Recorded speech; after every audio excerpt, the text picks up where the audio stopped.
TDP అధ్యక్షురాలు తోట సీతారామలక్ష్మి నివాసంలో 7 అసెంబ్లీ నియోజకవర్గాల ఇన్ఛార్జీలతో మాత్రమే జరిగిన భేటీ.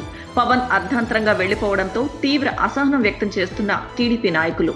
జనసందోహం వల్ల భీమవరం టీడీపీ నాయకులతో పవన్ మీటింగ్ క్యాన్సిల్ అని సర్ది చెప్పే ప్రయత్నం చేసిన మాజీ మంత్రి పితాని సత్యనారాయణ, మమ్మల్నే కలవలేకపోతే ప్రజలను ఎలా కలుస్తారంటూ టీడీపీ నేతల ఎదుట ఆగ్రహం వ్యక్తం చేసిన భీమవరం టీడీపీ నాయకులు. ఇంకెప్పుడు పవన్ మీటింగ్ అని భీమవరం పిలవద్దంటూ వీరవాసరం నాయకులు ఆగ్రహం. మండలాల వారీగా మీటింగ్ పెట్టండి అని సీరియస్.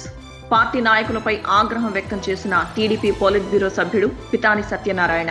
మీరెవరు, ఎక్కడ మీటింగ్ పెట్టాలో చెప్పడానికి అంటూ మండిపడ్డ పితాని సత్యనారాయణ. ఈగోలకు పోవద్దు అంటూ టీడీపీ క్యాడర్ కు జిల్లా టీడీపీ అధ్యక్షురాలు తోట సీతారామలక్ష్మి క్లాస్.